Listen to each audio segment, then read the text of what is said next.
আসসালামু আলাইকুম। বাংলাদেশের সাবেক ক্রিকেটার তামিম ইকবাল, যিনি তার পুরো ক্যারিয়ারেই প্রতি মাসে অন্তত দু একবার নানান ধরনের নাটক টাটক করে আলোচনায় এসেছেন। মান, অভিমান, ভালোবাসা, বিচ্ছেদ, এগুলো তার পুরো ক্যারিয়ার জুড়ে। তো সেই ধারাবাহিকতায় গতকালকে আপনারা তার একটা বক্তব্য শুনেছেন। তিনি হঠাৎ করে সারা দেশের, এমনকি আমরা যে সরকারের সমালোচনা করছি সেই সরকারও কি কাহিনী জানি না, তারাও দেখলাম ইন্ডিয়ার এবার এই যে মুস্তাফিজকে তারা কলকাতা নাইট রাইডার্সের হয়ে খেলার থেকে বাদ দেওয়ার কারণে যেই প্রতিক্রিয়া দেখিয়েছে এবং যে পদক্ষেপগুলো নিয়েছে, সেটা খুব ভালো কিছু পদক্ষেপ নিয়েছে। এগুলো মাঝখানেই তিনি এসে বক্তব্য দিলেন যে বাংলাদেশের ভারতে খেলতে যাওয়া উচিত। বাংলাদেশের নাকি 90 থেকে 99% টাকা নাকি আইসিসি তারপরে বাংলাদেশকে দেয়। আপনারা এটা খুব সহজ হিসেবটা যেটা মিলাবেন সেটা হচ্ছে যে বাংলাদেশে যে ম্যাচগুলো হয় এগুলো বাংলাদেশের প্রতিটা দেশের ক্রিকেটের জন্য এই যে ম্যাচের যে ফি থেকে বোর্ডকে যে টাকাটা দেওয়া হয়, কিছুদিন আগে আপনারা জানেন যে পাকিস্তানে যখন ক্রিকেট হয়নি সেই দেশে, এই হোম ক্রিকেট বন্ধ থাকার কারণে সেই দেশের কিন্তু ক্রিকেটের বোর্ড যেটা, সেই পিসিবি কিন্তু দেউলিয়া হয়ে যাওয়ার মতো অবস্থা হয়েছিল। অর্থাৎ আইসিসি যদি সব দেশের 90 থেকে 99% টাকা দিত তাহলে পাকিস্তানের এই অবস্থা হইতো না। এই কথাটা পুরোপুরি মিথ্যা কথা। এখন এই মিথ্যা কথা হঠাৎ করে তিনি এসে বললেন কেন, সেটা মূলত আজকের আলোচনা। খেলাধুলা নিয়ে আলোচনা করার সময় নাই, সেটা আলোচনার বিষয় না। এটার সাথে বিরাট একটা ষড়যন্ত্র তত্ত্ব জড়িয়ে আছে। আপনাদের কি মনে হয় যে এই যে প্রথম আলো, এই যে ডেইলি স্টার, এই যে উদীচি, এই যে ছায়ানট, এরকম তাদের কিছু শাখা প্রশাখা আছে যেগুলো কিনা ভারতের হয়ে বাংলাদেশে কাজ করে, এটা দেখবেন কিছু হইলেই বাংলাদেশের এই যে মানে ইসলামের বিরুদ্ধে, ইসলাম এবং 71 দুইটাকে সাংঘর্ষিক করে তারপরে এটা নিয়ে তারা নানান বক্তব্য দেশে দেখবেন যে হাজার হাজার ঘটনা ঘটে যাবে, কোনো সমস্যা নাই। হঠাৎ করে তাদের পছন্দ মতো একটা ঘটনা নিয়ে এই যে কিছু নারীবাদী আছে আর এই ওই যে শাহবাগী কিছু এসে চুলচুল বড় বড় তারপরে গাঁজা টাজা খায়, এগুলো এসে এক জায়গায় বসে যাবে। এটা হচ্ছে তাদের নিত্য নৈমিত্তিক রুটিন ওয়ার্ক। এটা কেন করে? কারণ ওইখান থেকে টাকা পয়সা পায়, সেইটা পেয়েই তাদের একটা নির্দিষ্ট রুটিন করে দেওয়া আছে যে এই মাফিক তাদেরকে কাজ করতে হবে, এবং এই কাজগুলো কখন কি করতে হবে সেটাও কিন্তু ওই দেশের সরকার, ওই গোয়েন্দা সংস্থায় কিন্তু তাদেরকে ঠিক করে দেয়। তামিম ইকবালের বিষয়টাকে আমি ব্যতিক্রম কোনো কিছু দেখি না, এটা কোনো বিচ্ছিন্ন ঘটনা। তাকে নিয়ে হঠাৎ করে তাকে দিয়ে কেন বলানো হলো? আমার ধারণা যে এই মুহূর্তে যদি মাশরাফি স্বাভাবিক অবস্থায় থাকতেন, সাকিব থাকতেন, যাদের ক্রিকেটে ব্যাপক জনপ্রিয়তা আছে, এই ধরনের কিছু মানুষ যদি থাকতেন তাহলে তাদেরকে দিয়ে বলাইতো। তো মন্দের ভালো হিসাবে তামিম ইকবাল তিনি আছেন যেহেতু, তাকে দিয়ে কথাগুলো বলিয়েছে। আপনাদের কিছু জিনিস মাথায় রাখা দরকার। তামিম ইকবাল হঠাৎ করে তিনি যে সুরে কথা বলেছেন যে বাংলাদেশের স্বার্থের জন্য, আপনার মানে বাহ্যিকভাবে শুনে মনে হবে যে এই দেশের ক্রিকেটের জন্য, এই দেশের জন্যই বোধহয় তিনি কথাগুলো বলছেন। আচ্ছা, যদি মনে করেন বাংলাদেশের জন্য, ওনার ক্রিকেটের জন্য এত মানে ভালোবাসা, এত প্রীতি নিয়ে উনি কথাগুলো বলবেন, আপনাদের মনে আছে যে মানে ওনার কথা অনুযায়ী যে বাংলাদেশ যদি এখন বিশ্বকাপ খেলতে না যায় তাহলে বিশাল আকারের ক্ষতি হয়ে যাবে, 10 বছরের জন্য পিছিয়ে যাবে। এই ভারত বাংলাদেশকে এই 2016 থেকে 16-17 থেকে আপনি যদি কয়েকটা এশিয়া কাপ যদি আপনি চিন্তা করেন, বিশ্বকাপে এই ভারতের আম্পায়ার, দুইটা এশিয়া কাপ তো আমরা জেতা, দুইটা এশিয়া কাপকে তারা হারিয়েছে। সে বিশ্বকাপের জন্য উনি কোনো কথা বলেছিলেন যে ভারত আমাদেরকে হারিয়েছে? যদি সেটা আমরা জিততাম, মনে করেন একটা এশিয়া কাপ থাকার মানে কি, মানে এশিয়ার বাঘ, সে এশিয়ার শ্রেষ্ঠ, এটাই তো তাদের বিশাল ব্যাপার। আপনি 1997 সালে যেদিন, মানে আমি ছোট তখন, কিন্তু আমার এই মনে আছে যে আমি আমার একটা প্যান্ট বানাতে যাচ্ছিলাম আমাদের চুয়াডাঙ্গা জেলা শহরে। তো ওই দিন হঠাৎ করে দেখি, আমি তার আগ পর্যন্ত জানিও না যে ক্রিকেট বলে পৃথিবীতে কোনো খেলা আছে, তার আগের দিন পর্যন্ত আমি জানি না। সবাই দেখছি রেডিও নিয়ে, তারপরে এই কানের মধ্যে নিয়ে তারপরে শুনছে কি একটা যেন ধারাভাষ্যকার কথা বলছে, মানে ফুটবলের মতোই মনে হয়, আমি জানি না কি হচ্ছিল। হঠাৎ করে আমি আবার আসার সময় দেখি ট্রেনের মধ্যে পুরো রং টং মেখে সারা দেশে বিরাট উল্লাস। ওই দিন টেলিভিশন, পত্রিকা সব এই বিশ্বকাপ পরের দিন, মানে ওই যে আইসিসি যেটা বাংলাদেশ জিতে বিশ্বকাপে খেলার মর্যাদা অর্জন করলো, আকরাম খান যে অধিনায়ক ছিলেন। তো ওই একটা ম্যাচ আজকে যে বাংলাদেশের ক্রিকেট সেই জায়গায় নিয়ে এসছে। এই এশিয়া কাপের, দুইটা এশিয়া কাপ যদি বাংলাদেশ জিততো তাহলে বাংলাদেশ মানসিকভাবে আরো বিশাল আকারে উঠে যেত না সামনে? সেটা নিয়ে তামিম ইকবাল কোনোদিন ভারতকে বলেছে যে তোমরা এই চুরি করো, তোমরা এইভাবেই করো? বরং ওই ম্যাচের মধ্যে সাকিব আল হাসানকে তাও দেখেছি যে মোটামুটি একটু তর্জন গর্জন করেছে, তারপরে এ কথা বলে নেই। তারপরে ধরলাম ধরেন ওনার বিশাল ভালোবাসা, উনি বাংলাদেশের ক্রিকেটকে বাঁচাইতে চায়। আচ্ছা, এই যে শেখ হাসিনার সরকার, এই শেখ হাসিনার সরকার আমরা কেন এই যে বিভিন্ন আপনার এই ফ্যাসিস্ট, আপনার এই যে কালচারাল ফ্যাসিস্ট, এই ফ্যাসিস্ট যে গণমাধ্যম, ফ্যাসিস্ট যেই আপনার আমলা প্রশাসন, এদের ব্যাপারে আমরা এত তৎপর কেন?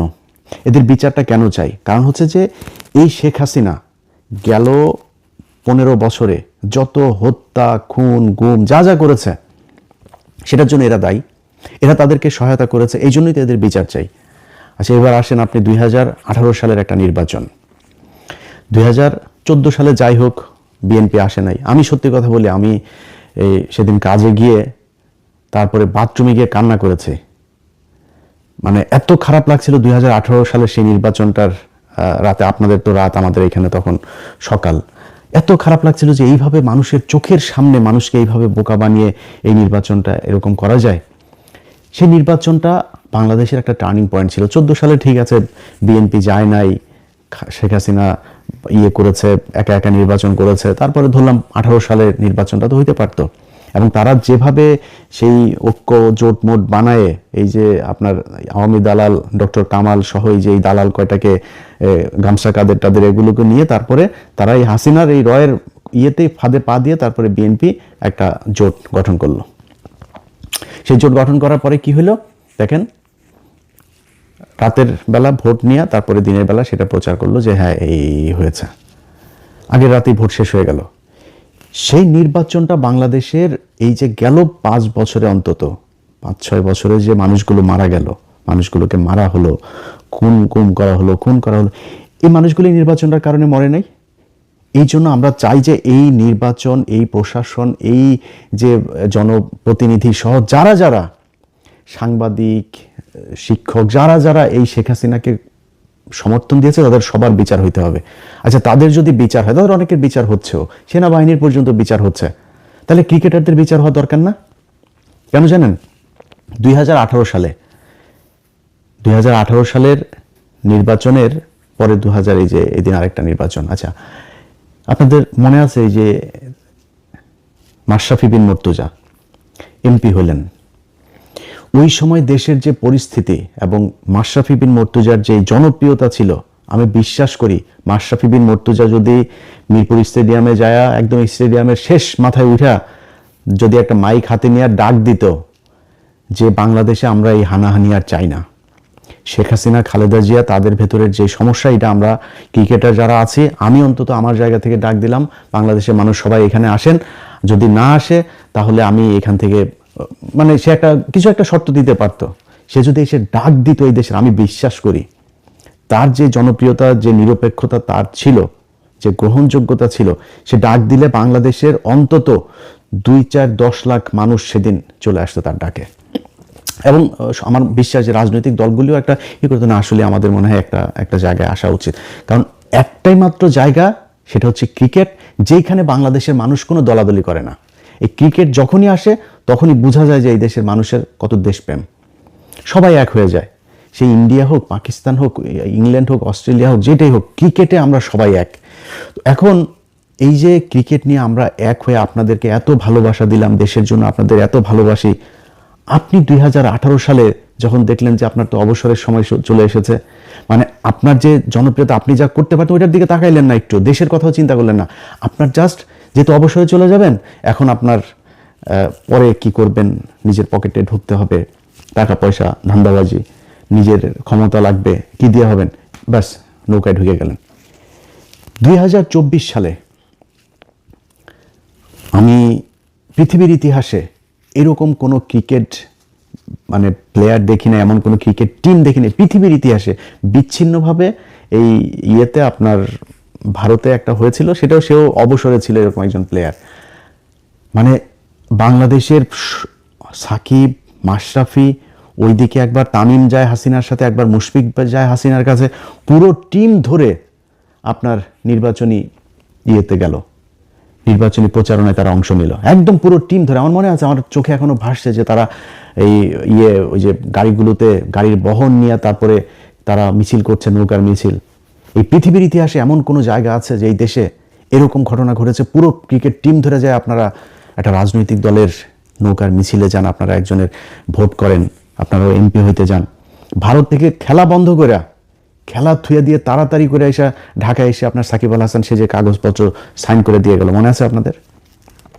এই ক্রিকেট টিম, আপনারা যে খেলাধুলা করেন, আপনাদেরকে আমরা বিশাল ভালোবাসি। আপনারা আমাদের দেশের হয়ে খেলা যখন করেন, বুকের মধ্যে হাত দিয়া রবীন্দ্রনাথের চুরি করাই আমার সোনার ধনের বাংলা একটা গান, এই ধনের বাংলা গাইতে গিয়া তারপরে কি হয়, আপনারা বোঝান আরে বাবা বিশাল ভালোবাসা। আপনারা কিসের ভালোবাসা? টাকা নেন, টাকা ছাড়া খেলেন নাকি? বাংলাদেশের এমন কোনো সেক্টর নাই যে এত টাকার মালিক হওয়া যায়, ক্রিকেট খেললে যত টাকার মালিক হওয়া যায়, কোটি কোটি টাকার মালিক হওয়া যায়। আজকে যে মুস্তাফিজকে নিয়ে আমরা এত কান্না করছি, আপনাদের মনে আছে? মুস্তাফিজকে এই যে মহেন্দ্র সিং ধোনি, এই ধোনির মতো এত ভদ্র প্লেয়ার যারা আমরা খুব ভদ্র মনে করি, ধোনি এবং কোহলি দুইজনকে আমি ব্যক্তিগতভাবে তাদেরকে এই পছন্দ করি, এর মতো ভদ্র প্লেয়ার আমাদেরকে মানে চুনুপুটি মনে করে, তেলাপোকা মনে করে। এই মুস্তাফিজরা একবার মনে আছে পিচের মাঝখানে কিভাবে ধাক্কা দিয়ে, ইচ্ছাকৃতভাবে ধাক্কা দিয়ে মুস্তাফিজকে ফেলে দিয়েছিল, মনে আছে আপনাদের? মুস্তাফিজের যদি লজ্জা থাকতো তারপর থেকে আর কোনদিন ভারতে খেলতে যেতে চাইতো না, ওটা প্রতিবাদ করা হতো। ওনারা ভারতের সামনে গেলে মনে হয় একদম মানে ওই যে আইপিএল এ ডাকবে কিনা ওইটা মাথার মধ্যে থাকে, ওইটা মাথায় থাকার কারণেই ওই করে আর কি, মানে ওরা যাই করুক সেটাকে তারা অ্যাকসেপ্ট করে নেয়। সেটাই ঘটেছে, সেটা সবার ক্ষেত্রে ঘটেছে এবং মুস্তাফিজের ক্ষেত্রে সেটাই ঘটেছে। সে যায়, যে খেলে আসে এবং আমার বিশ্বাস সামনেও যাবে, আবারও যাবে, কারণ ওরা তো দেশের জন্য খেলে না, দেশপ্রেমে ওদের ভেতরে নাই, ওরা টাকার জন্য খেলে। টাকা বলেন যে বিসিবি আর কোনো প্লেয়ারকে মাসিক টাকা দিবে না, দেখেন না খেলা খেলতে যায় কিনা, টাকার জন্য খেলে। তারপরে ভাই আপনারা খেলাধুলা করেন, কোনো সমস্যা নাই, আপনাদের কারণে সেটা আপনি যদি এখন মনে করেন বিএনপি আছে, এখন জামাত আছে, এখন তো আওয়ামী লীগ নাই, আমি চাই না আপনারা ইভেন আপনি অবসরে গেলেও আমরা চাই না যে আপনারা কোনোদিন কোনো দলে আসেন, কারণ আপনারা এমন একটা জায়গায় যে আপনাদের জন্য এই দেশের সব মানুষের ভালোবাসা আছে, সব মানুষ আপনাদের। হ্যাঁ, যদি বিশাল কোনো জাতীয় কোনো ক্রাইসিস তৈরি হয়, আপনারা একটা কথা বলেন যে ঠিক আছে আমাদের এইটা এখন করা উচিত, এটা জনগণ যেটা প্রত্যাশা করে, জনগণ যেটা চিন্তা করে, এরকম কথা বলেন, আমার বিশ্বাস সবাই মেনে নেবে। কিন্তু খামোখা এই যে নির্বাচনে যাওয়া, এমপি হওয়া, তারপরে ধান গম চুরি করার আশায় এই সংসদে যাওয়া, এটা তো আপনাদের দিয়ে মানায় না, আপনারা করতে পারেন না এটা, কারণ আপনাদেরকে আমাদের পকেটের টাকা দিয়ে আপনাদেরকে দেওয়া হয়, খেলতে সুযোগ দেওয়া হয়। আপনারা মনে করেন না যে আপনারা ফ্রি বাংলাদেশের জন্য খেলেন। তো সেই কাজগুলি তারা করেছে। আপনি এই গত 15 বছরের বাদ দিলাম, যদি 18 সাল থেকে 24 পর্যন্ত 5-6 বছরের কথাও যদি বলি, যে প্লেয়ারগুলো চুপচাপ 3 তারিখে 3 আগস্ট 2024 তারিখ 3 আগস্ট এই তামিম ইকবাল সে প্রধানমন্ত্রীর কার্যালয়ে গিয়েছে। ওই আমার এই ফেসবুক পেজে আমি গতকালকে একটা পোস্টে দিয়েছি, দেখেন সেখানে সে স্বাক্ষর করে গিয়েছে। সেখানে যারা যারা গিয়েছে একটা ওই দিনের যেই লগ শিট সেটা আমাদের কাছে আছে, সেটা আপনি সেখানে সে 3 তারিখে গিয়েছে। 3 তারিখে যাওয়ার মানে কি, আপনি এই জুলাই মাসে যে মানুষগুলোকে হত্যা করা হয়েছে আপনি সেটার পক্ষে কাজ করেছেন, এই জন্য আপনি হাসিনার কাছে গিয়েছিলেন। যারা প্লেয়ার, আর্মি, পুলিশ, ব্যবসায়ী, যারা যারা গিয়েছে শেখ হাসিনার কাছে, শেখ হাসিনাকে ওই ঘটনায় সমর্থন দিয়েছে, তারা সবাই খুনি।